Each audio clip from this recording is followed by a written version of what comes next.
Remo ene enwumre Oyerepa 100.7 Jumedi Ayatunde Highway Sport. Solo edi Ramonone na ode amanone ensema ho aguo edi Maremfin se ene ade Europa League games ewo ho sa so na Conference League games ewo ho.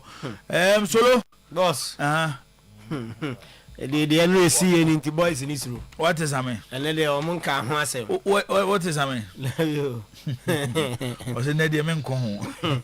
Say, I said, I didn't cause one uncle Vonny Lockino. To do crown and car with me a ponica crack. Roman tuning them, copim say Bowie. Okay. It is solo David Ramon and some or de Abre. Yabefia and Commoni be a bit the Ura Solomon of Usuare. Ono ena Asante Kotoko eye Global Supporters Group ono ena oye opanyino dano chairman no we kan empanifo makoma akuduba akwabom a chese ose omo ena ese eye Asante Kotoko Global Supporters Group omo advisory board na juma bay ena mo bedi empanifo bay ena wayi omo ni nyina ewa ha aibedi eho enkomo ewo jumedi nso oparado eye kasamafo edema aye Accra House of Folk ono so akasa ede afa kadem young eye efi omo policy omo de ebaye eno so ehun nsem ewo ha ebedi nkomo has wana no Rainy Heading aoye kane na oye eye mtenga director de House of Folk one eye House of Folk omo legal battle no eguso enei ena akwakusi edini nyina ho ensem ebetu edwa ewo eye jumedi so de ba ne se Black Stars eye friendly games yinu ebeba so ewo match busuminim March 27 game back no ebekoso ewo ye Austria Vienna ho ena Black Stars ne Austria omo so national senior national team de besiani na afi on the 30th of March no ewo Stuttgart Black Stars and Diamond Shaft Germany won national team no so e de be hihye so no ene ye tie se kamia say say Asante Kotoko player ba kuti ya yi awan hwe asa friendly games mienu Black Stars coach Otuado ebeto ne sa e de afre no ama watimi abekoka Black Stars team no hwan any player aniti eyayi ni nyina no gese wo kan ye ho ewo eyedwumade so Dino Highway Sports say them can say for messages bra Oyerepa Radio on Facebook ya de be kan e de amount sa so na WhatsApp ana SMS audio audio note and so betime number na 0241915555 0241915555 solo ya kwa mano ne na fin sima wa mano ni nyina no watimi e de go dem de jama so ho ye bibia boko de nyame adaro okay all right enti solo kwaba oba na afide e wo ho nyina no so ye de eguo ama atifo yankwe solo right enti ye ko enkrofon so Highway Sports so na ye the stories kakra bi e de aka eye de ye wono ho na fe yato dwumadie ne so abra badwafo be join ye na omo din komo e wo eye stories e de be gu pro so ene Annual Perfect Skin and Body Therapy PKB Group of Companies Promise Herbal Account B and I feel Avance any Hondi Tomato Mix Happy Sunshine Education Project Noma Daruma and I didn't some neighbor but Digital Satellite and so den na e kodia ye shase Edi every Al Hilal wamu bobo kono aswe enchena report eba ese clubs ahodo ewo England omo epese Ruby Neves returning to the English Premier League no besi akan enso ho notable amongst clubs na omo player near Manchester United wamu bobo kono de yete any say Ruby Neves any Al Hilal enche krano omo ebetumi extend omo contract na be say 3 years player no to me sign contract extension where to aswe siakan eden ama Al Hilal wo bobo kono abronya na adwene eso be sabe piem ewo England no be siakan enso ewo honoma ye de wonsem no ede ma ewo dwumadie ne so Napoli ena yenya ne ntese Ghana ni dehia ye friend say Kamaduin Sulemana ye so ma ye enquiries ede afa boy no ho na ye say winger options a omo peno wabu GDS se Kamaldin Sulemana wobetumi aba na wabe bwa Napoli wamu bobo kona eno discussions say toga between Atalanta and Napoli team ne say bia jai Kamadina Kwakosi akai enso de ama Napoli wo mo boboko na no kakreba wonim Atletico Madrid that submitted 2 to 3 million euros send komo Leon Goretzka wo Bayern Munich boboko ni mo na the free Bayern eba and say Leon Goretzka still on Kabibia Emfa deal no na Bayern Munich ge and Komaya ready say player no and I just saw Bekwa and common sin kwan one be jino ama no akọ entomu twen player no kan yesa and sakra no mni Atletico Madrid and so to me I negotiation na from ahwe and so be jai Leon Goretzka ama wono so to me free bobo kodima eno de free or eba Roy Keane and why U10 nkasa ye bi o kan ye obeka ya Carrick City Arsenal no de betu dwa ono emfa no Carrick pa on winning 15 matches so GDS onye the right man for Manchester United one more job no Emma Drew baby crack Carrick who kani ekotutu bi Roy Keane na nsembe no right to akada adwuma no pa yemfa manana and Carrick me ba cho Roy Keane asaka ensemfofro was say on GDS kwanya Carrick the vibe for United team no one ka senka ontumi nya adwuma but say see ababi omugire so to aso say empanyimfo edi dwumadie ne mana obetumi abo adwuma enso honoma eno eje free Roy Keane one so say ba Lucas Paqueta akwa Flamingo Nuno Espirito Santo awe ni coach or the atuja say a big miss edema West Ham one more team no nya ne say Lucas Paqueta a special player no say a special person West Ham United one more a team no more Nuno Espirito Santo our Paqueta coach and somebody to job before class player no officially Flamingo able to announce say omo assign Milan da so market one more center back names are image pano and he said so eteba ninya ne say Nathan Akiedi mu Radu Draguse our body matona mospe okawubi and a Mario Gila Lazio defender where your 3 names are yes said Milan epese omu consider bako na omu de be church ona niema ekoye ede omu ko Lazio Alexio Romanoli woni Lazio ko adeya meko outside mosim mamenko training me ma amantokwa enso etumi esi honoma yede eno awon sem no ede ama ewo dwumadi ene so boss ene ya La Liga president Javier Tebas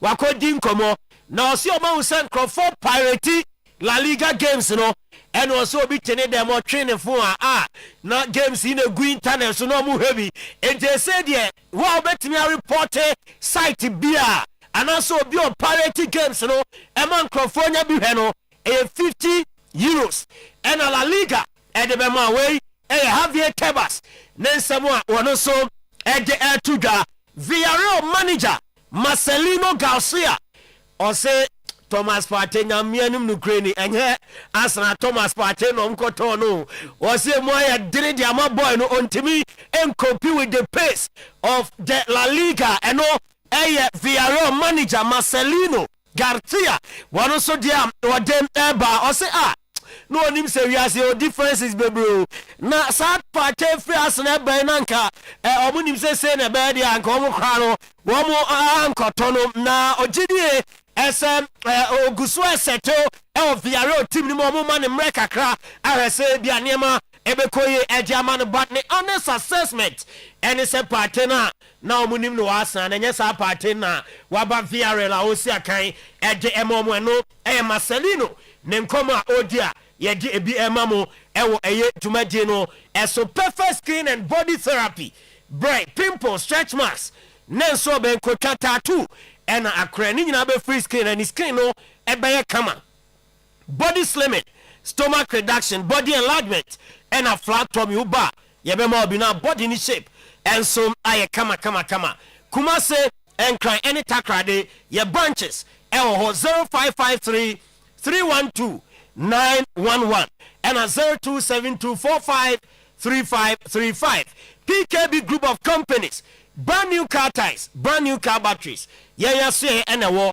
size bi a ope bi a tie no afa plate bi a ope bi a meka battery no oba yebema obi ne boa no form esan so eye papa tafo enkremofo asie no ehwe ni mu eho ena PKB group of companies ye ofori krom tafo ni road junction brigade no so ankran oba obehu yen 0209 170 030 ena 0501 485 115 ebibi draw na eboa amanipadua na nya ahoden no promise herbal ena ni nyina eguo me wa cho brain na be jo de immune system benya ahoden general body weakness any pains ebeko stress ebe free so way promise herbal nupa ni bi Bosheba Plaza Doom Methodist asone hwe animu a e prison son about ho ena ye wo 0535444681 Lavance any Hondi tomato mix happy sunshine education project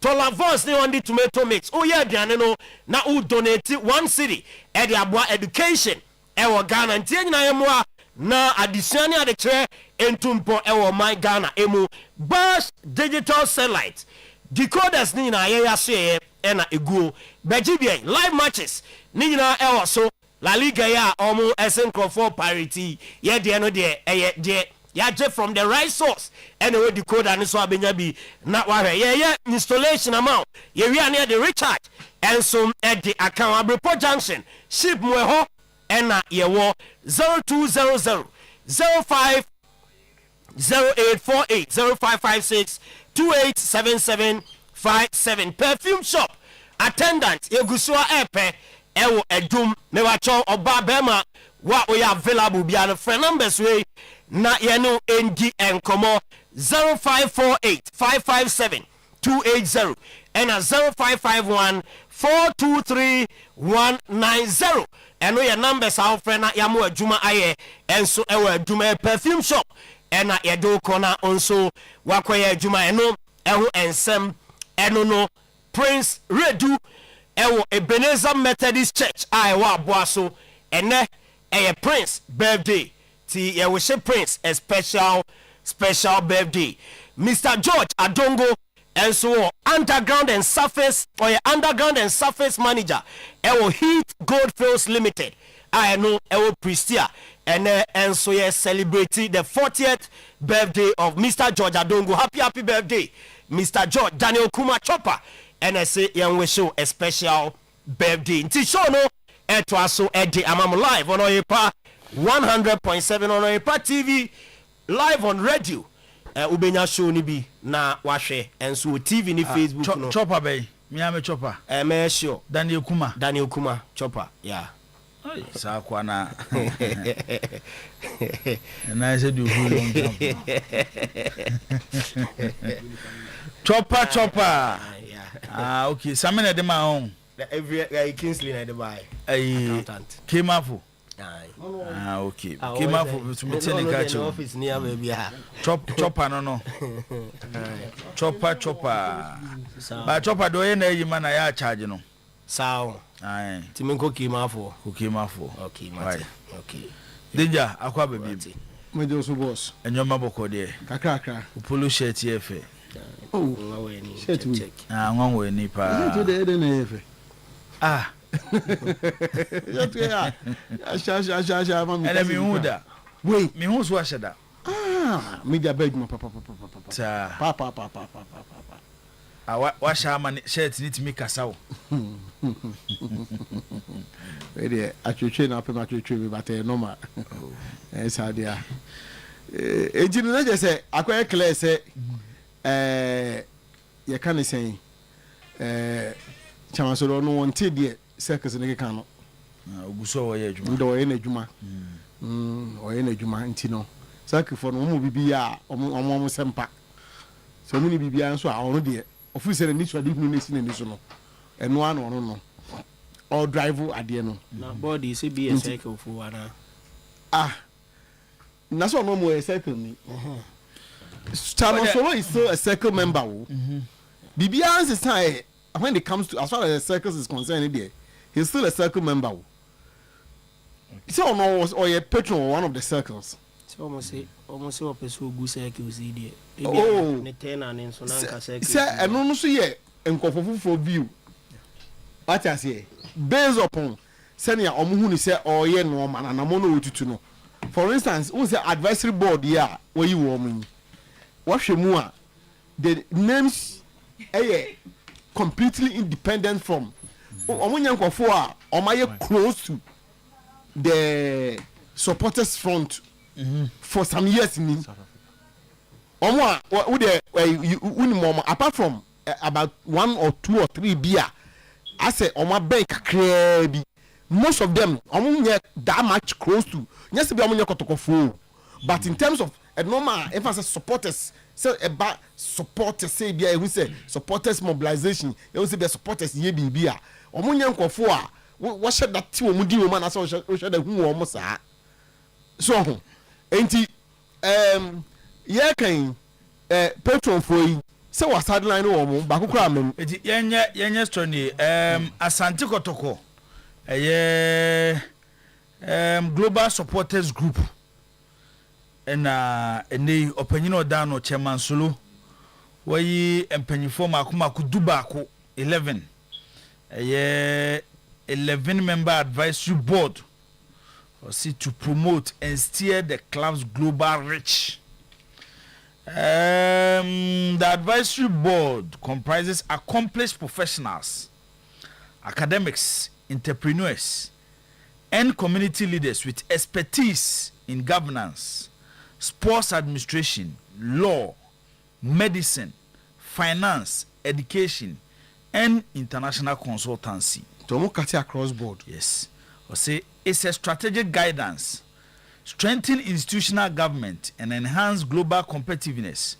Will ensure the club vision in advance through evidence-based decision-making, innovative strategies, and meaningful stakeholder engagement.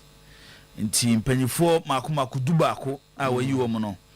Nana Kena Frimpong was say an accomplished associate professor of statistics. The Otosumienu Dr. Hubert, a trained sociologist with a PhD in sociology from University of Auckland, New Zealand.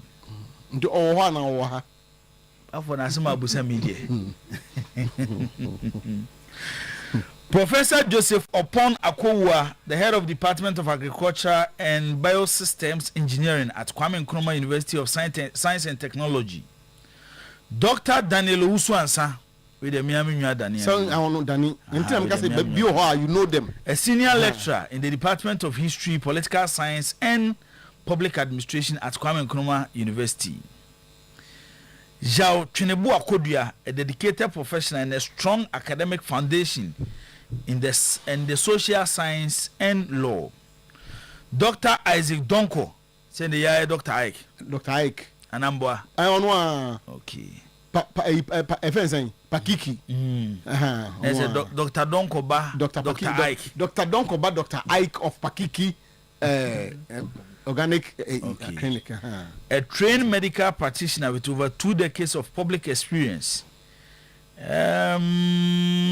Nana Kwesi Bredu Nchube Kun, a seasoned medical laboratory scientist with over 2 decades of experience in so Dr. Michael Nimo, Dr. Clement Poku Jemfi, and Yenia Penny Kojo Bajaman.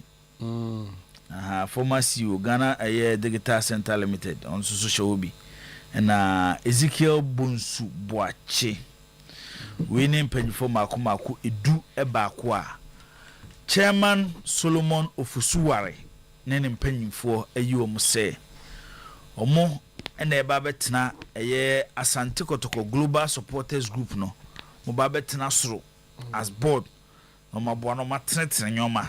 Ombeye futufuo no matnet nyoma se de be ya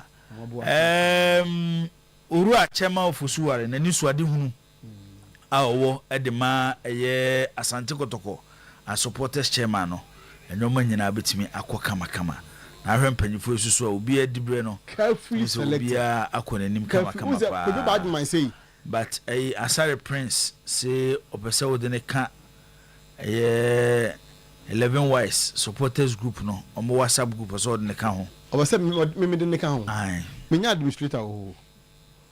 Na oni kwan bia betia fa so de na ka ho. It is a me de ne ma gentleman no. Okay. The chairman solo dia no. Oh yes. Me I'm for it honestly. The way I am with him. In fact, idea me the minim said no obey. I knew about this long ago. Some of these names no mean you did home come fine any other day. In fact, e do maybe cry no back na obo ndi akase wa unia no Daniel Swansa doctor. For instance, time now kasama for no he was highly considered. But ono e can say enam dwumadie ni no ma bi nti no enti rather no position like this ebe buana sense because one say kasama for there na dwuma no be day to day and ono so near anombezo mu Daniel's PR. He was considered as a public relations manager or officer, whatever we want to call it. He was highly considered. I mean, putting it that way. Minian who na check. Yeah. Inti. So many nyina GBC. Yeah. Inti discussion you did this fine. So something that I'm 100% for it. And I like the people that he has selected and I say he has chosen. Carefully selected from professionals from all spheres of life. So for baby abefe bia no on say nyuma ahodo awiase and agana ha we say we expect say bia say banks, say doctors, say lecturers, say businessmen, say on to say ni akojoba ajiman. Apart from so why a former lawmaker no no a marketing person. Yeah. So I'm saying about marketing, branding, he's well versed in there. And to be sure, say, yam brandy the new supporters front, no. Now, marketing, obe play a key role in there. All these people, I mean, these are professionals. They will come on board with a lot of I am for things like this. We there 100%, no two ways about that. Won't even question omu competence, commitment. I don't know, but I believe they will be committed to the work. And won't even question and also until they do otherwise. And say crown. Say ebia omu they know what he is expecting from them. But you know. Kind idea no the job description no is not explicitly in there. It's not clear. So adwuma mbeye no say na me kameba advisory no say ebia no ani say advisory there as a omo che dwuma mu ba bidi ma mempe release na ba no omo che o de kosuna me pen no okay, but these are people that I believe say ombebo won say what ne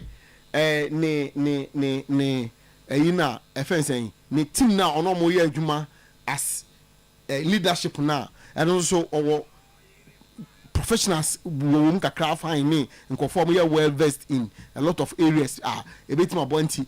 I believe he means good. I believe he wants to chart a new path. I believe he wants to take the supporters front to another level. Until all these things in the I'm for it. The Akenyina say confusion about. I say the advisory board, a diverse group of professionals, will support the global supporters group by fostering unity, mobilizing resources, and promoting initiatives that uphold Asante Kotoko's prestige both locally and internationally. And then penny for no more ba. Omo first e ma kase pa abato. Any day. Hey, then the first one can say fostering unity. You say their front is almost sharply divided. Omo dwuma ba we kwa dey say and then they no great to say the date ni na ya mewa. And they am the. And then release it by. And the emphasis said no kasa we you say bibia you be na omo dwuma ba den a ade na is strengthening to tear the front of the supporters apart no omo adwuma first we the omo adwuma ye immediately na say omo ye hu omo handiwork na say circle na global for no woman say woman call responsibility back fostering unity no crepa so ni say for the past 1 week it hasn't been easy and you and I know such a decision to mem uncle for are you ready they are ready to throw blows din enti we there mpenifo we su there and America no they are accomplished professionals and nkofo a baby Dr. Aiko adwuma abrochira bagana ha ye no mobile ni ade wo pekotoko ni pekotoko biko bia odi akire so nkofo mutime bua na jana afiase na eso no na bubububu tututu ahye no man say no ma because who say ye kan nyina yi timing is of an essence boss ewiasim ade ba ko a ehie kese pa ye timing ade bia wo ye bia no nti time odo aba no so ye because ukaya anopa no na make say meeting ana ye ka ho asem say be ba so no na emu bi nim say weekend di emma afi ye be nya information say date no 14th e ho na me nua obed me nchen ya no wote na o say 14th on the ompene the 14th is not a good timing for the club no because the 15th for na de chie no omni kotoko omni has a bomb match and kotoko ne has in come match mu na ko di san komo ne se ko peja o hia na ko fanse be bleed aba enti ene ye ya o ma be ye no o mu fiase o madwuma se ne ye kasa mi kasa ye o mu fi o madwuma se starting madwuma on the unity so that they will get the circles together to promote that match. Martin Osea PRC, you should have added past patrons and also chiefs from Menshia. I until I say Kodogo job is not for professional but for those who want to do dirty job. Hey, Martin. Oh yeah, me baby, me use the word dirty but you see these people, some of them and yeah, and quite say oh man of so that as no money no didn't come on to the phone is some of them will have to be seen at the forefront. Say I'm here. Some of them are keeping up enthusiasm.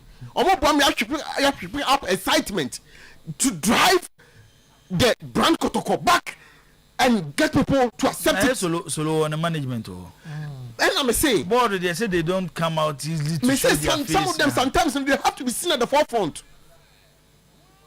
They have to management no yebi. No so can be one will be or no more. Omo kasa nkofo betie. When people see them omo nkomo no mbedie pa no mbeye no ebe create excitement.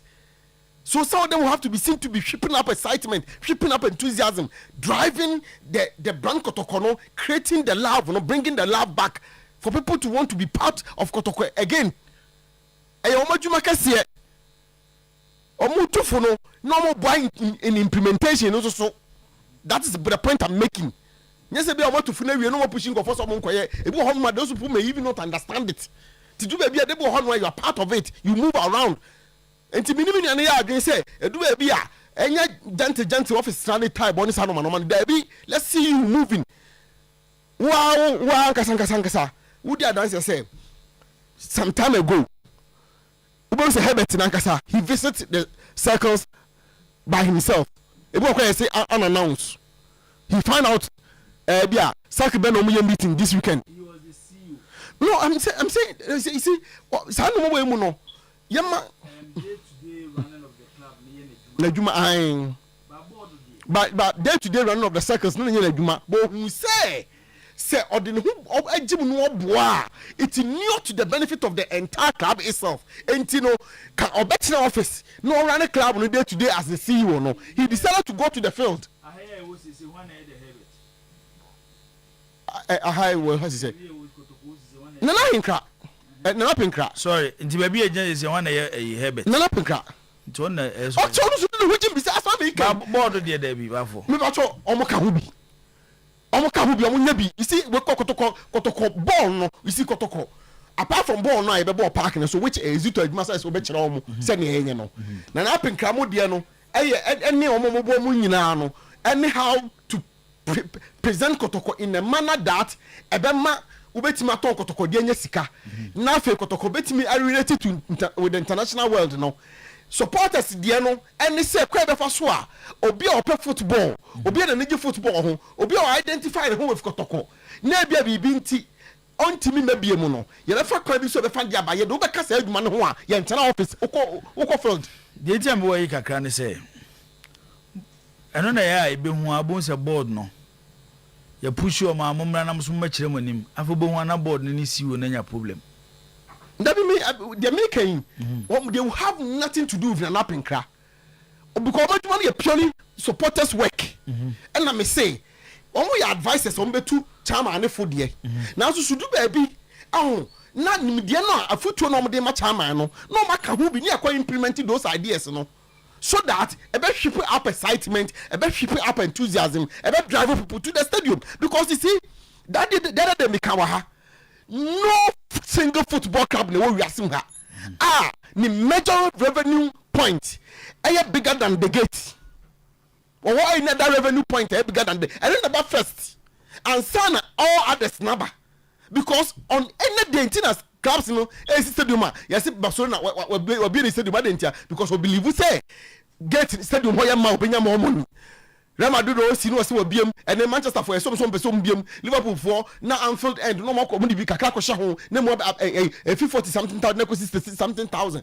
The reason is that stadium it gives you money and direct and when in the good of it stadium Uber first stadium na no akoton agricultural companies say me must up these numbers on every Sunday and every 2 Sundays bia me so do better me as kotokwa metima ma unipa do say abedi wachi and asa patronizing product because me kotoko no say anytime bia make say me kobo bia no metimi move nipa do say na upia monti a wotimi nka who say nkofo di me hu nkobo who say nkofo hoist me flag who say nkofo ye say those are the things that these people must bring back. These are the things that they must bring back. This and yet you see I am more interested in how anybody who want to be part of this current supporters fund ever boa amaya Philistines than raising any other revenue. That is the job of Soloni management. Yes.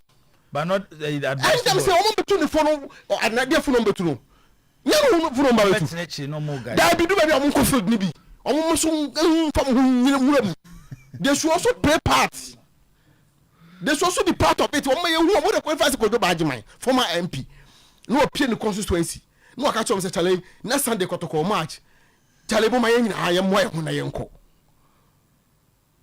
The point I'm making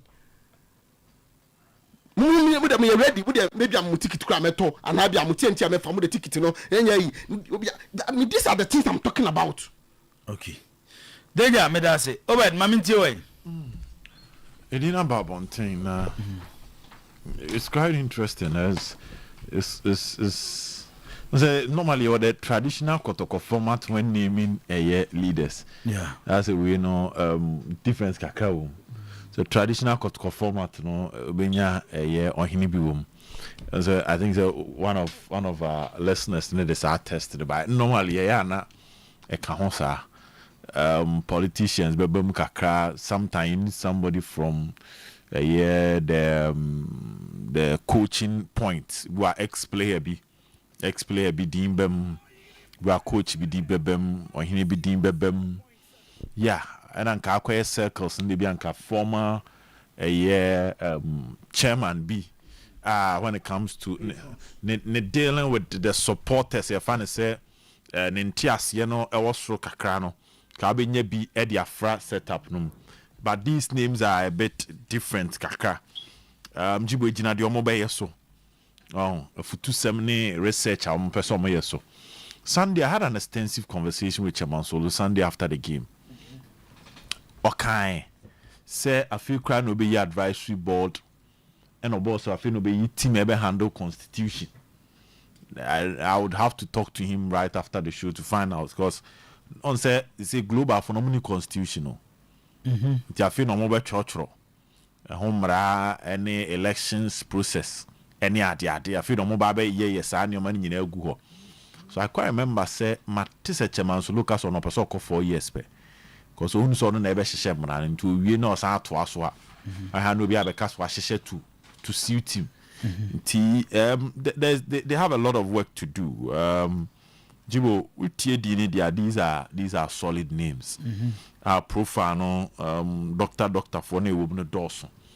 Menya sure se field na danger can be baso. Because your more you some handle the day-to-day activities of the circles or of the National Supporters Council. To more juma no. Your secretary, your communication person. We show we more and share that mobile position say we design for this, we design for that. Maybe once in a while their presence will do a lot. You were not there, we are said they on say one more boy PM be almost will be on bit me bois. But clearly looks like Kaweni Mponenye say sometimes show working na Kabebi Kran came from within Mabonting. Kabe between chairman and Yomo. Now omo tuneful, but sometimes I also need to show appreciation for Ejuma and Nipane Bayeno. Ejuma and Nipane Bayeno will too. Jibo, at the end of the day, the salary be any. We say salary in them. Inti fans kakran on also bit me. I just so kotoko me Ejuma be saying to the abbey. I have body in the so abam from them. And yes, they are looking for publicity, but a means of showing something. So also. Aben kotoko, especially supporters in the side, no. So that's why I be omudin bab on things here. Can any jurisdiction be cranky? My be who say omune share chire you must say. The names I'm struggling to have issues with it, but the last in command make us a chairman no. Now he was focused on the direction of global no. Kotoko supporters no. One these are people you feel that scientifically their decisions should have data backing it. Any kind of take a decision and I say, yeah, the emotions, yeah, the decisions should have some sort of intellectual surroundings. Be kaka, approach Benny taking in terms of getting supporters to the stadium. Research be. So I'm not surprised with the background of the Pekuna wapiki omono. Because who will be a PhD or sociology more, Jibo. Who will be a associate professor when it comes to statistics. Jibo won't be a DNA Namokono. May I say when it comes to let's get data, let's interpret data, social behaviors and other things. I think say these are people Jibo. Ombetimi aboying. Also be say could be a dedicated professional with a strong academic foundation in social science and law. Social science and also the psychology, physiology, sociology, research, yeah. So these are people I think say I won't be surprised if you are behind the scenes, if a research work be to find out why people are not contributing to Kotoko. To find out why in the 80s people were coming to the stadium. In Tibia, oh chairman, the data ne brewa. Now, momuno, omushia no council na. No much on say, eh, she way, yehua. Most monfasa na muntu we huna monko from. Mufasa based on a research, you know. Who said, way, ne man conform, so unko can for team pempem. For instance, if you are looking at time I say kotoko bobo on say again nyina kan na say kotoko bobo anumre ebisi ambo na wia you might even do some research to find out say ebia match no ye ne omo adwoso kasa na adwoso fo ne say da bi match ne bo na wia omo break cause omo ba ka ho asem eden yes omo ba management adwuma won kakra no oh this is supporters oh but say do match in sheshe ne yi dia na say oba management no promo from a research point in tibia omo so hu so okay se chairman solo ene ne councilor gigiska see the mobilize supporters a Joseph for na omo ye research di nkomo no omo how ye car nti omo car na ye be pesi ho ebia mamponten for de enye car omo so de ene say ho na nka omo nhye da ni obi a organize am omo so either you get an organizer to go there mobilize the people because ebia ho no omo ankasa omo sika so I think in this current world now no taking decisions without data, taking decisions without grounds information, a recipe for disaster. So I kind of like the names how person omde omonyoman na yɛnhwɛ how things will go. It's not bad. Also, we are looking at Fabu Sensors. Also, chairman, for now, no, the promotion of the Fabu Sensors, no, almost side now. You cannot just start. Is it confirmed? Oh, I'm one the promotion aspect and getting the numbers. You cannot just start to say, Ebia made 100,000 Ghana cedis at all. Yeah, the promotion without strategically knowing how you are going to do the promotion. About the sign, I say, I so nipa na okudua eye abano. Okwa no atu agu ba bia. But so the tables asasi we so no. Edin pa. Inte see a pet seed a what the share nsuo kakra bi kra na onya obe survive. Ahanu muso no bia mu anketenkete wom. Inte o seed ni bi okra no. They love those areas. So that productivity and results can be maximized. So these are all good things. Jibo, I'm sure say Ebeboa Asante. My Musa question will be your say why is the IMC so much interested and invested in this global council like that? Supporters group are supposed to be pressure group for the team. By now, it is controlled by IMC, so who will put them on their toes? I don't think putting people on their toes has ever been a problem, whether they are involved or not. The information you have determines what you say. Other recently issues be braba. When you get access and you get closer to Mpenifua, sometimes you might realize that some of these issues you just have to let it go because if you are behind the scenes now. Bibi part actually, but won't me can from him. So, in the past, circles no access to information. But now there were issues with how they address the news. No, the first no. Now it do be on beka. And send am penifua from on betire ma tro ma wirubo so mo asa ba bonten say ya na e kan ya asa atwe asan. It creates chaos, it creates confusion. So the idea of pressure group no. Menya sure say that should be our target for now. Say yenya kuo bi omo de omo si wo say management ye bibia ni ababubom hey entiase. When they are going beyond what they are supposed to do, I'm sure they will voice out. But excellent coordination between management and supporters, that one will take the club to a higher level. Anything that first you say circles chairman or the board so decision making or tisubi, so that he will be privy to the decision that are being taken. The voting pattern, reasons behind the decision, and release it to his supporters. But first, circles chairman at the board, so power yours, so I think that we are moving past young tuja, not the hey, because any leading to your press panic button. No, now that's a internal confusion. Baby, I got connounces and Jibo amount for cool. Then I say, me, my who now say their clubs ni be no and baby ankofo nam say no enya hobby na kotkone Ghana football ne nam say no we need more of unity, understanding, development. The next 5 years should be basic development. We have issues with Kotoko supporters, say their mobilization. Okay, there's issues when it comes to consistency with Kotoko team and Ankasa performance. There's issues with attendance. Youth team afena Kotoko there's issues with branding. Which other aspect pan you bet me akasa had your facilities? There's issues. And Fanabeka say ye rate even a B or an A. When it comes to the key structures. What I want to know. And there's a baby a nominee mateme home at Domasem. Baby a nominee a ben fianum. Yet Tenassi Adjene. Asha Quaya the enemy 2.2 level. The last time Musom post 2 pictures of WAC or media team. Who numbers to crown imasho? It's like a media institution. Kaiser Chiefs for media team oba. You pick up 2 neighbor. Now a minivan ba can you gadgets in the film. So that is where people are heading towards. We have a long way to go. Yana as a who knew money beer. And I feel like go to war. The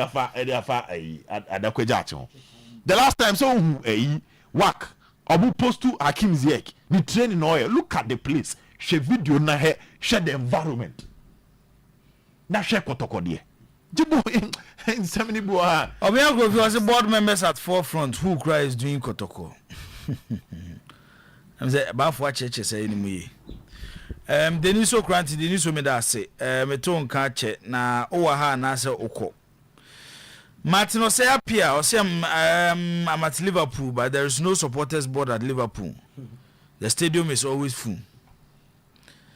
The Ghana Football Association and the entire football in Ghana should make the football attractive to supporters. And no, any day I on so a day abba and no. Captain Siasia Akumia Sechi. Maminti Osoi.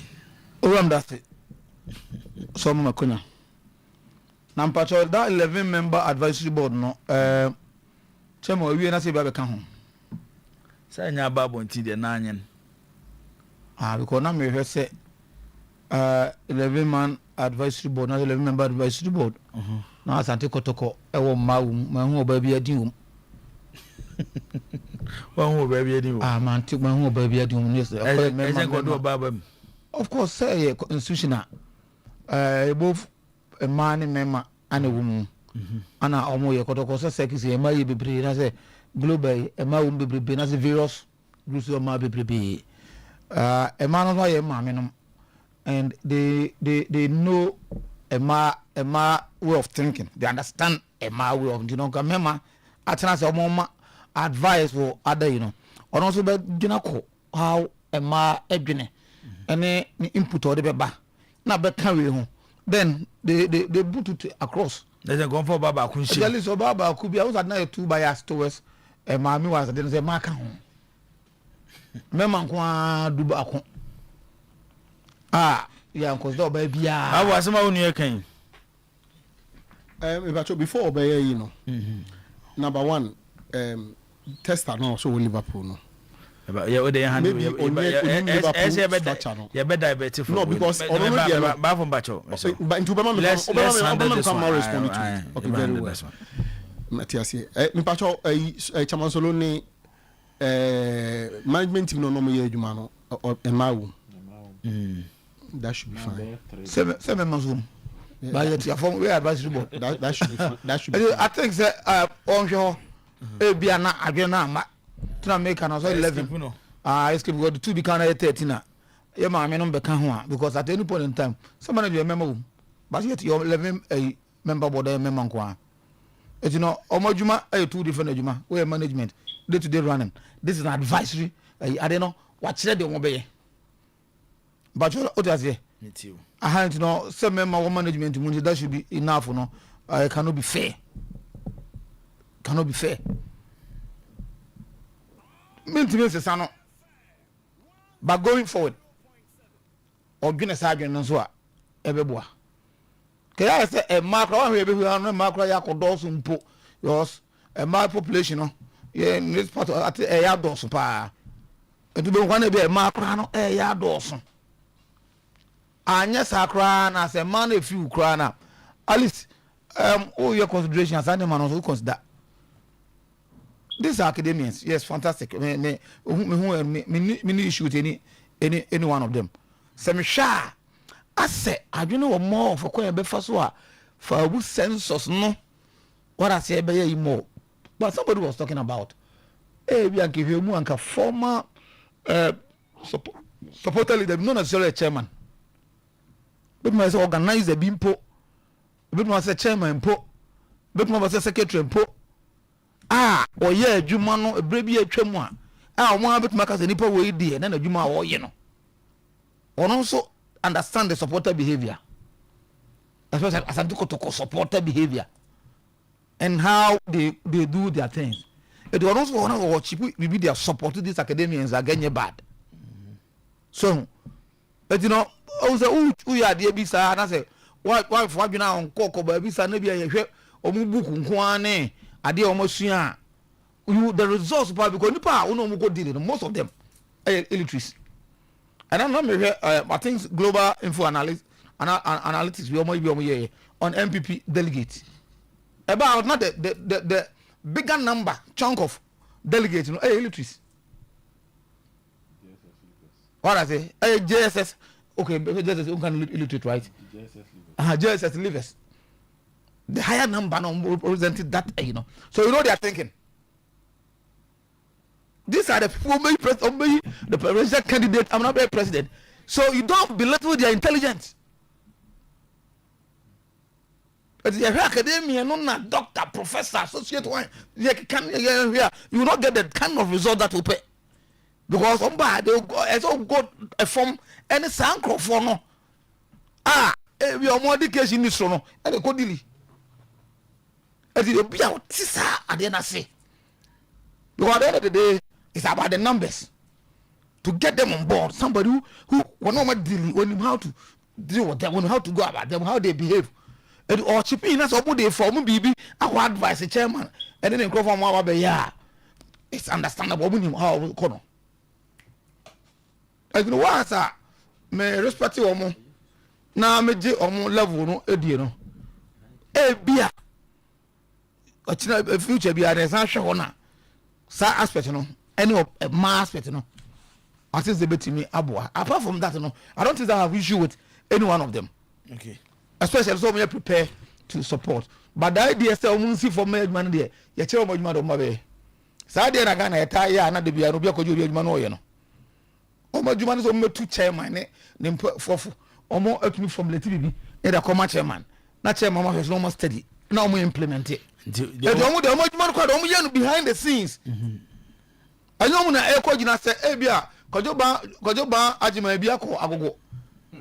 Na say oh, what the supporters forum be na say okoya e wono ne free say against something that will be at the target omo nya na djuma no against na say ma so me omo formulate a friend say bibi famra policies and famra na we mo implement it obade ndi hiame so 11 on for to make a hono nya ma mienu na nya 13 what discriminating. But for those who are closer to chairman, no, but a bit better more, Bafu say. More management, a bit more. And your brain in your former management board. I actually said the mark. And cause what? But made them free say the group of people are Mukodino. Or yes, I can't. A better Jumana, I come up. Okay. So that means wrong. But because of where we come from. Anyhow, understanding of things, no. Or yes, I did a come a complete, no. What say who Ben and Quaka because our kind of my blessed idea so. Two can OTO or Usunity. Oh, yeah, what was in the Aquano? Some million. Obed, plans for Jose on bending more patrons for global supporters, Nana. Yeah. Plans for to name patrons. Yeah. Okay. You know who qualifies to be patron? That train Emre. The constitution. Oh, the CID constitution cover all. Guidelines. And the constitution will take care of all those. Okay. Who's the name? Chama K5 Brazil. Who's on a second patron? So, and the number second for the near beauty. Not bad for us, one say. But for advisory committee on mobile. Almost you want to first, you want to open my father the whole. Global any second assembly. I said many change on money on advice that you told you because Chama means business. When Yamo Pesoya, just look at him. As he means business or Pesoya baby. And your own guide no one. Okay. So then you were only no. Miss Miniano. To one for telephone, my friend. I'm a prof. With the also doctor and prof. The doctor and prof, professor. Zabogu. Okay. Zabogu is a question. Boy Francis say, do we me? Is it Danny or is it a prof and now a doctor? Doctor. Doctor. Boy Francis say, do we want competent people or we want gender? Both. Let's say gender, no, some of them will be competent. Both. And two know about we are competent. Babo, after my memory just a minute, to say now say Liverpool. A question that so who call Liverpool Football Club anymore? Yeah, well, Liverpool Supporters Trust, or the Spirit of Shankly. Yeah, well, the Liverpool Supporters Board. Now, the SOS no board no. SOS near the Spirit of Shankly. Okay. And also a supporters group. A strong. The other ones now boy in a different supporters group. Arms Nibia. And your different supporters groups were honorable. And the supporters board, no, for instance, the Spirit of Shankly provided 10. Not the other groups, I'm 6, now by 16. Now I constitute the Liverpool supporters board. It is there. Almost, I have been saying it here. Say, it's not on my phone, but they sent us a letter. Say, next season they want to have a discussion with club with regards to ticketing. About ticketing, about traveling. You emphasize team be call Akobo Champions League wo baby. Supporters ni be kobi. Traveling arrangement ni all other things. All these things no san kofu emu na mo hwe ni mpanifo no ye. Say na be ya supporters na be di team na chi akono. Almost safety, how they will get ticket and all other things no. E be kama now omakono masa ba pepepe kama. So there is a Liverpool supporters board. There's the Spirit of Shankly, which is the main supporters group. They deal with the man. It's saying circles here, and they ever done it be away. Are recognized by the club, but there are other sprinter groups. Board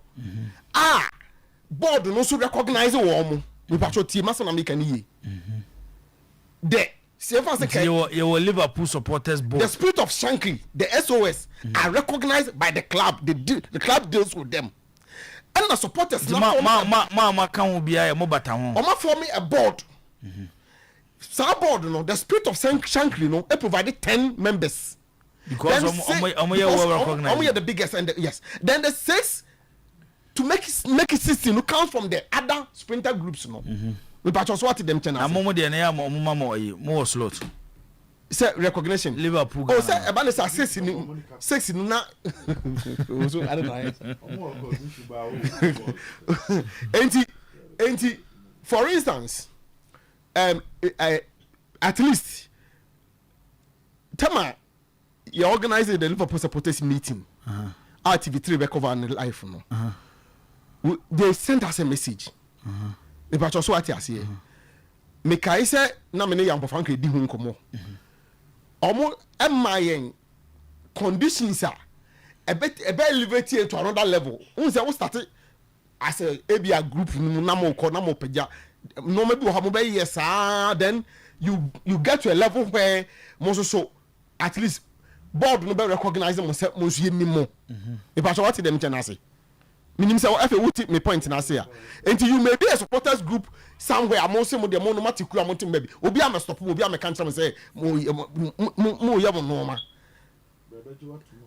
but you bet you to mu a normal obeyi normal sa na peja wo na elevate you now we conduct untimi nkotre radio so na TV so ti say na bass no ni eyimba ha no mo katim ni ho nsam ya no ye muawo. Okay. Bavo, me da say, Deniso Crantin, my good friend Deniso was Sweden. But I say no Ghana. Oya no afro. Oh, maybe be share. We say, but Ojanko. Me name so course on koyo. But message you the by there. A chess on koy. Okay. Was hello striker. I met sister, Siase's wife. Oh. At her workplace in the Doom. I noticed that she's a good marketer. And can help this new formed global group. This is a problem. Okay.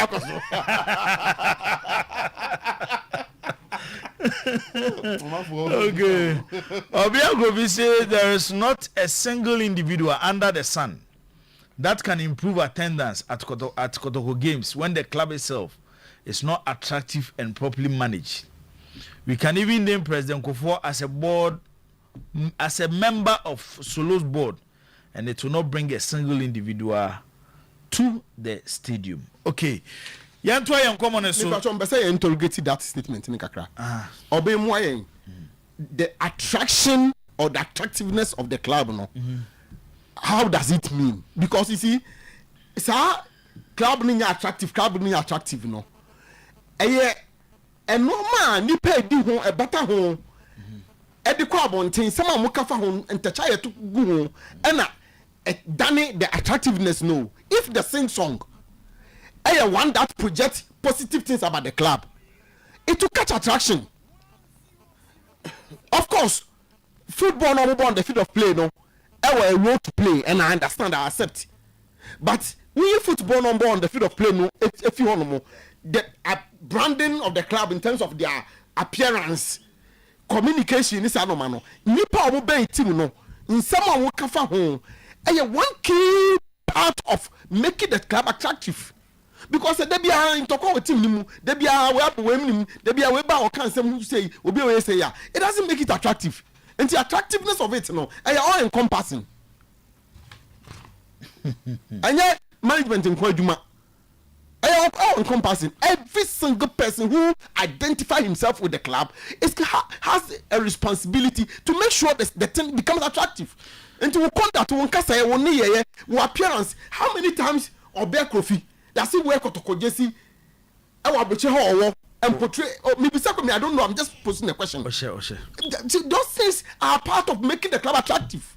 Me one of four or one of say just now, Bano. To be there, you know what there's Obia were role to play. Everybody in terms of say, Asana club now attractive. The attractiveness of club encompasses everybody. But it doesn't come from leadership decisions. Definitely. Obiso Tinchaya, Bon say, oh, baby, I did you, Mamma family, movie. May say definitely leadership there. Say in BBI in leadership. Leadership is key. Why not good leadership? But whilst the leadership will be doing their own, and I said their part, it behoves on Kano. So also Ube show because we mean Kotoko supporter. On kind of last time of course stadium. Obo also a Kotoko supporter. On talk Kotoko Jesse. On Kai. Now saying House of Folk Justice Kogu UK. Omanto Ayeka a good nipan so. That the same person found his voice to want to criticize management. Yantoaso bafo Wameda say Yanko Accra High Court Enra. And Urani Diadu Reni Heading. Any House of Folk and Seminole Court ASA or Twaso.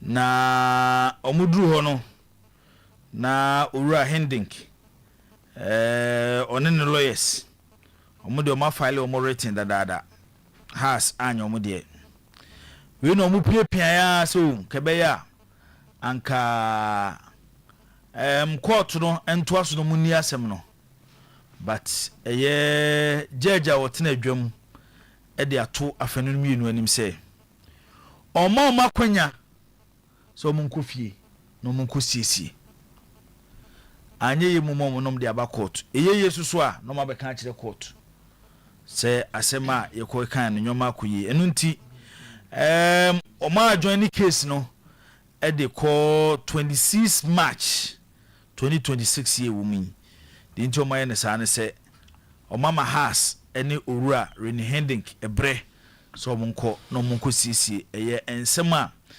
eda omomienu entem nti asem da be na has ebehwe no mo ye free ho se de be ya ede asumdwe ede beba eye House of Folk team nim ko ade be kyen ade be sen bia ena Reni Hending akwa menadu level se House of Folk transfer winter ya omontimi anto player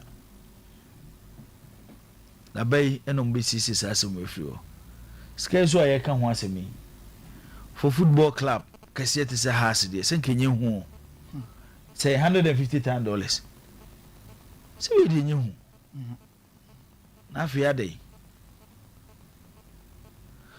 obed aminti we you nyame adoma memne de chire din na oh kasa on ndi nti ana be busa okay Jibo Ako ha jino so tre ben ono na nko wa jene ntam eno wa asema na make menim ne ntia ha se twitwi sika no we were no like from Nkoma Akoso over the last 5 months no, it points to the fact that Heart of Folk will eventually pay this money.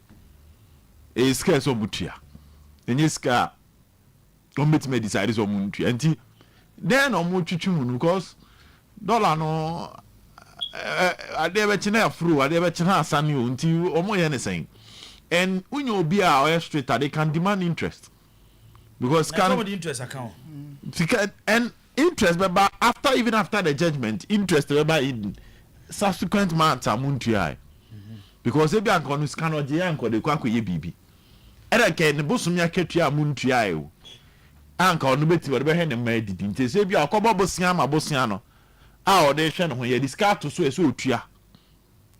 So what is really going on with this hard to focus issue? I think that the image of the club is not the best. They need to find ways of getting rid of this particular debt. On say perception, yeah, perception. Maybe locally there, we see how to folk as a big club. We'll be to baby. Who story 1, 2, 3. Nanko fui. Na ebia nyoma has actual. A good paper so through a modern boy, a tonko for be trim outside Ghana. No, that's how your will start affecting it. You need to sell positive news around the clubs. Everyone say be a company person sponsor has. I'm just giving an example. And no better than a train house for court. Omuni say. Nina and your mind, you'll be an person in home town. So I think it's something they must fix it as soon as possible. The first mistake was say omo pamu papana. Omo anshedan nantrase ama due diligence hanya adwuma. And it's a problem of clubs in Ghana. I say it drew time I pamoa. The who say 2 minutes now a whole back na say ye nyabo sometimes we need people for that. Dibo sara me ben Ghana football mehu. Say ehia nipa wo mo be yes adwuma no. Omo a say ye pamo obi a ono no on take club no to professionally o shiao and fix issues no go steady omo club no e ana watie bi na so ebi kura pentemam ye yiwe free team no na bi odin hu nipa aba tis asasa akoma no no be dele na akoma o mewie no na akofa kaba. So either these clubs will have a legal firm no oba e found ne de nipa na ye bi obaka se fe no to nchen ma menhwe nkrata anu na mentufo na mpo se edi nipa ne be hia se fe bi out of court settlement, then the legal team will meet the person, then they will agree on something ama nipa na sign it and na nipa na ko nti eno ke bebe chire ne ndoso but omo run born na the emotions ene be ye nti ombe hia nipa ne krampo no nkomo ni nipa ne be di no why na oma kotu fon kra ma nipa no oso de mo fa le tene ma me nko ade be chi no de omo gina FIFA. I've heard certain players be an money mon so any club no obeko shi administrator no fa so ne kasa no let no we are not the uncle player status committee near jiska ni na de am because administrator no feel say ye the kase na be to when timi ambo into a child contract mo a na ho ha adwen no ade we ahum ti o. So legally I think that because now say about 3 years ago at a point now they were paying players who were not playing football. Obeka so say Chelsea near the ABC yes, but it's you America, it's you UK na enya, it's you Ghana say enye. Asem ni nyina no enya enye. And so omo twan till next transfer window. Na ade we da so ho no mutimi CC. And it might even proceed to other place because FIFA would want you to pay. Into omo na be a transfer ban into wuntua. They will add other punishment. Into I think say heart in penny for na that's why we didn't come over house. Then Emma has almost try one answer I was sketching. To be honest, on this particular issues, your problem with House of Football no. Board no as a whole. Meaning what exactly the board is doing about this. Because all no didn't come up deeply to so you ask yourself say the Mwaba who can board the names are to big names with portfolios like CNA or they are doing well in their various endeavors. It's not about Modisika air but say be about yes you was kedi by Eric Okoye. But I don't know is giving House of Folk bad publicity. Image of House of Folk and fair. And I don't know it's not going to get any better because from here I go to point deduction. After here, almost also 3 transfer windows we are. The next step no equal points deduction. It now 21 one hour bono. Unyam was all lose points. Are they going to wait for this to happen? So e ba sa board odwuma ne sey me fi say be nke senka o matimi ene Togbe akasa say if Togbe directly ebia enya prepare to pay krana anka they look for money somewhere on that settle with asem we wie na yi club ni dey free sa ase ripa ye ka ho asem ye moko no you see the point nanka ya settle then what for kwan ya dey because football ni sa carry mu dey so obet enya issue so football team saki coach na ye bo muka and you are talking about $150,000 scale no one to a club no kwan one dey hu a house of folk tra ho ama abedu sam pempensuoi ama ko no dia ba say Ghanaian court enforce for court na mo another leeway go home na mo ko settle and I'm happy say omanya new managing director bia ono estimate to sa na mo no now it is say because if you talk to some of the house of folk people now they themselves any what to do. The people who are running house of folk they omo nim dey some here they say here say I don't know what say I just had to go react there there's nothing moving so na board for no do be na for issues or home say people with big portfolios are on ya ba ko be club team aka say ebia mebo club de be say dey tuasa kana wie you do that but be say no dey tuasa kana wie na internally no you fight tactical Madam Captain, it was an yesterday was Ura was not a message beer or some infamous. Same personal message. I'm a restaurant near wa. So when I went to Brew home. I miss many brepa. Men have got some with the quad amount. Ura was not a or no na a FA Cup committee or a chairman. Bibia the whole shall say I heard on them and say the first time I start to have, but so far so good. Feedback in positive. There are few teething problems that you go so yes or week by week. Last week you see you provided a special at the whole shall say Bibia the whole shall say I heard on them and say the first time I start to have, but so far so good. Feedback in positive. There are few teething problems that you go so yes or week by week. Last week you see you provided a special access be my almost internet problems wo studio near there no on them say there online you receive it online now we EPL ya for radio rights ya omkoto free abridge online and I'll be receiving no to say we are be receiving online it is a we need internet papa wo studio now when most I to say there are breaks near there internet no you know and those are teaching in marketing here so I'm sure say Nema as we are going up in February you see a lot of changes. Nema Bibra February na implementing Nema Bibra a plan is here baby. And Nema things will change, things will be far better. Even TV coverage now you will see advanced improvements. One say Adena no. Oh say you don't even have sponsorship. And they don't run commentary on all the matches. So they don't do that. There are live reports on the rest of the matches. And I make a choice with the the BC February. Then from February, no, we say improvement abemba. Yeah, we've taken a lot of feedback from the OK. We've taken a lot of feedback, and then try be now so say things will get better. Denyaman, boss, small on the house of folk thing. No matter what, so just small. Once upon a time, some time ago, Nanka.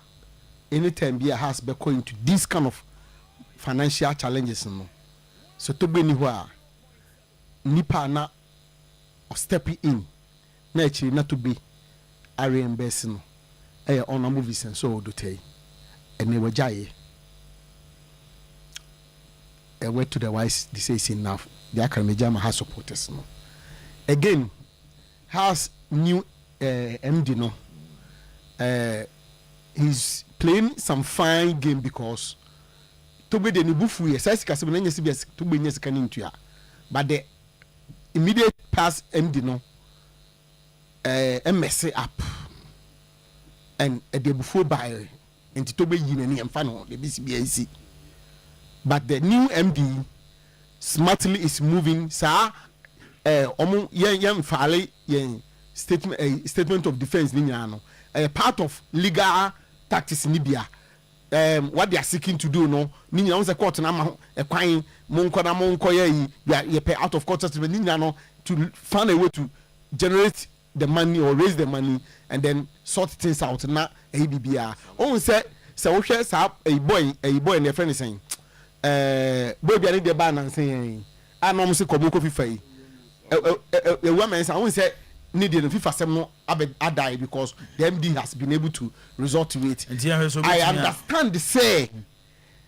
on Hamza there's a letter either on his way or has gone to House of Folk says has in the next 3 months managers no maybe after Monday on he has Hamza 15 Mr.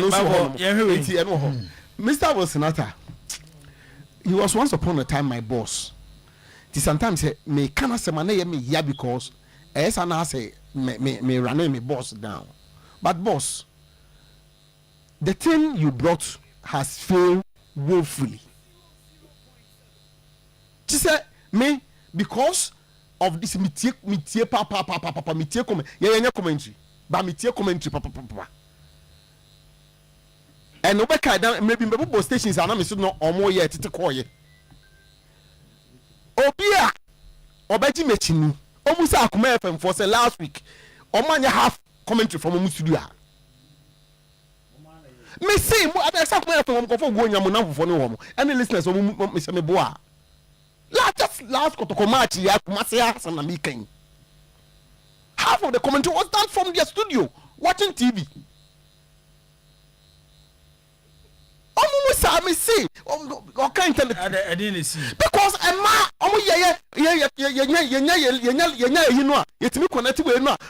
discussions then they had no choice than to say someone started from half commentary from the studio to say TV live commentary and I said that's what match TV that is what they did and son a second half no I think a car 5-10 minutes to end the game no they have to go back to their studio. Me say Musa Akuma FM4 and anybody that listen to it. I was listening to Otek. It was disaster. Otek for this one don't go for the Koyo. They don't pick the feed. Cause my project here. Musa FM4. I me because me Musa me I listen across board. Because me person a pass me body so to be Otibia Musa. Me lazy in my work. Me customer me now will be and I didn't buy 11 no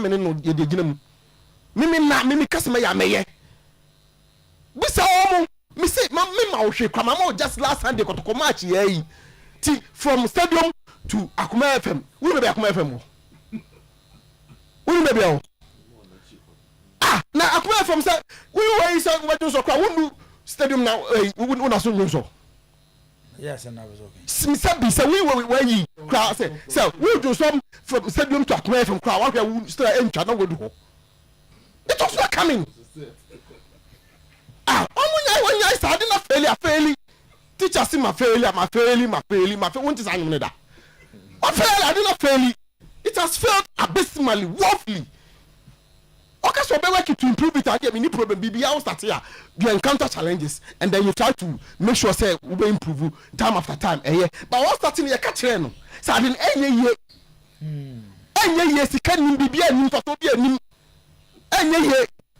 Me criticizing the commentary itself. I know they mean because some of the people that are doing it are good friends are young because we are no will be on the star in the main but I'm talking about the idea and the Mr. Wilson and now who is saying it has failed woefully. Was it by February?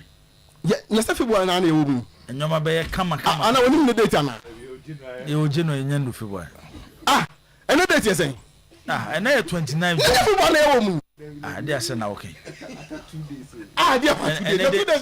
And then they February. February, I was saying. And then they February. Your channel the chief was in February. Oh, February. Let's see why you are having February. That's all kind of way. Me case be a more candidate be a chance anaba.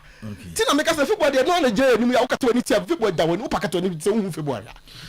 0322494401 0322494771. wobetimi afrɛ na wo so abadwumadi no so na enkomo ayedie no wo so de wadwenkyerɛ aba bɛka ho de amaye kopim sɛ nunsia bɛbɔ ayebe sɔre so na de nunsia kasebɔ aba bɛto aso udin baabi akasa firi na de wasema to aso seto astan enko ya metre se le kwa costa di ora afa me de afa bo media the first para kwa me bo arbo ho yes sports fan like the then no media for na doso and then obi aye foreign sports 10 to 11:30 no to tell me not to know they discussing local football so they are top players and the top players tina ma me ni ba costa di ora I'm here doing that corner. A bedroom may be more local football game. Market on the wall, bedroom may be more game. Zeto nona ye tono. Ejumana ye no suno. Advert na ye no ne di tweka. Why? Sinam matras here. Yentimi nya no say ye de beka local league ne nkwana bosume so yakoji akachi oje before na so. Et me enju na no yin akofo no. Na tie ni bo. Ti me wa. Zeto